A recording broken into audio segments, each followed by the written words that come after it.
¿Qué tal? ¿Alguna vez se han puesto a pensar cómo es que una computadora parece hacer magia, manejando un montón de cosas al mismo tiempo y sin despeinarse? Bueno, hoy vamos a levantar el telón y a ver qué hay detrás de esa magia. Vamos a explorar la increíble coreografía interna que hace que todo funcione. La pregunta del millón es esa, ¿no? ¿Cómo se gestiona esa simultaneidad que parece imposible? Les adelanto que no es magia, es una combinación brillante de hardware y software que trabajan en una armonía casi perfecta. Y les aseguro que para el final de esta explicación van a entender perfectamente cómo lo consigue. Este va a ser nuestro recorrido. Vamos a empezar por lo más básico, el cerebro de todo, y de ahí vamos a ir subiendo, capa por capa, hasta entender el panorama completo y cómo estas piezas encajan. Ok, arranquemos. Todo, pero de verdad todo lo que pasa en una computadora empieza justo aquí, en la unidad central de procesamiento, la famosa CPU. Imagínense que la CPU es el motor, o mejor, el cerebro de la computadora. Ahí es donde pasa toda la acción, los cálculos, las decisiones, la ejecución de instrucciones. Sin la CPU, pues no hay nada. Pero, a ver, ¿cómo funciona en su nivel más básico? Y aquí viene lo interesante, el punto clave de todo esto. A pesar de la velocidad increíble que tiene, en el fondo, la CPU es una máquina secuencial. O sea, solo puede hacer una cosa a la vez. Ejecuta una instrucción, luego la que sigue y así. Esto suena a una limitación gigante, ¿no? Entonces, ¿cómo es posible la multitarea? Bueno, la respuesta está en la primera capa de magia que pone el software. Y es justo aquí donde entra el director de la orquesta, el sistema operativo. Para poder manejar un montón de programas a la vez, crea una unidad de organización fundamental que se llama proceso. Cada vez que hacen doble clic en un icono, ya sea el navegador, un reproductor de música, lo que sea, el sistema operativo lo envuelve en lo que llamamos un proceso. Es, digamos, la forma que tiene el sistema de mantener todo bien ordenado y separado. Ahora, esta analogía del taller es perfecta. Piénsenlo. Un proceso es como un taller privado, con sus propias paredes. Tiene sus herramientas, que sería el tiempo de CPU, sus materiales, o sea, la memoria, y sus propias instrucciones. Y lo más importante, está totalmente aislado de los otros talleres. No puede ni espiar lo que hace el de al lado. Este aislamiento es fundamental para la estabilidad del sistema.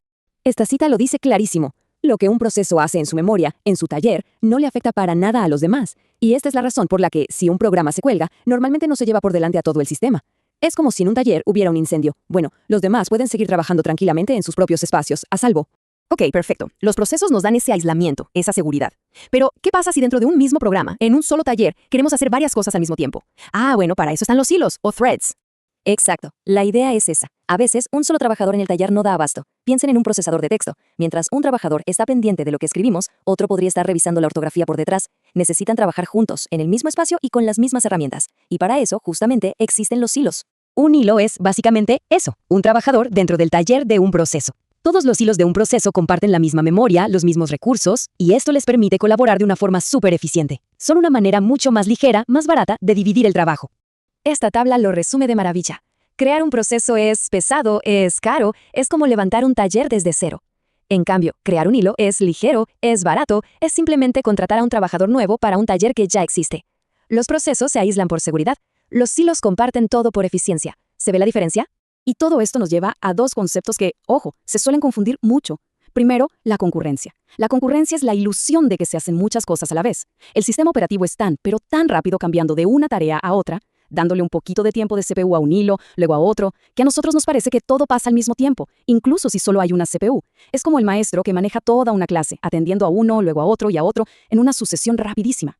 El paralelismo, en cambio, es hacer de verdad muchas cosas a la vez. Pero para esto, claro, se necesita hardware especial, una CPU con varios núcleos. Cada núcleo puede ejecutar un hilo distinto en el mismísimo instante. Ahora sí, es como tener a varias personas, cada una en su mesa, haciendo tarjetas de felicitación al mismo tiempo. El trabajo se completa muchísimo más rápido.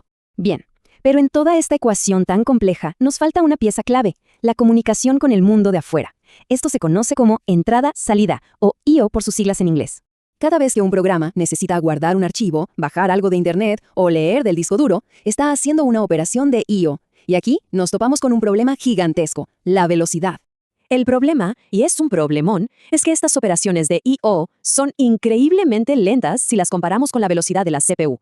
No hablamos del doble o el triple de lento, hablamos de miles, a veces millones de veces. Son órdenes de magnitud más lentas. Imagínense, si la CPU se quedara sentada esperando a que el disco duro termine, estaríamos perdiendo un poder de cómputo brutal. Sería un desperdicio enorme.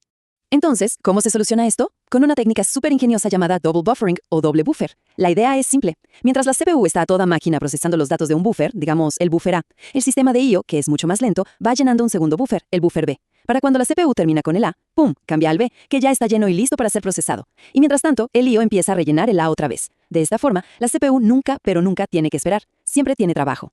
Pero claro, esta colaboración tan bonita entre hilos, eso de compartir recursos para ser más eficientes, tiene su lado oscuro, un lado peligroso, porque si no se maneja con un cuidado extremo, los trabajadores pueden empezar a chocar entre ellos y causar un desastre. Y ese desastre tiene un nombre técnico: condición de carrera.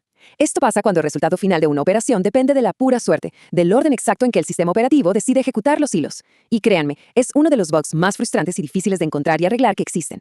Para que se entienda bien, veamos este ejemplo clásico. Imaginen que dos hilos quieren sumarle 1 a un contador que vale 42. Empieza el hilo 1, lee el contador y en su mente tiene el número 42. Pero justo en ese momento, antes de que pueda escribir el nuevo valor, el sistema operativo le dice tiempo fuera y le da el turno al hilo 2. Ahora el hilo 2 lee el contador. ¿Y qué valor ve? Pues 42 todavía, porque el hilo 1 nunca llegó a actualizarlo.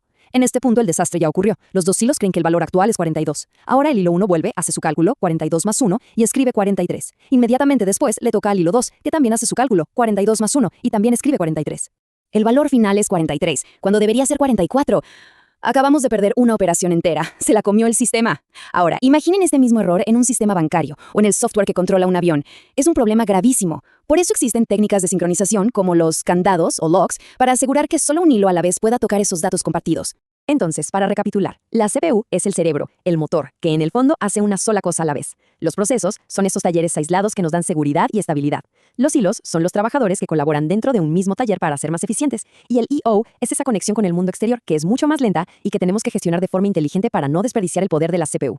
Así que la próxima vez que se les congele una aplicación, pero vean que el resto de la computadora, el mouse, las otras ventanas, todo sigue funcionando, ya van a saber exactamente por qué es. Es el poder, y también el peligro, de los procesos y los hilos en acción.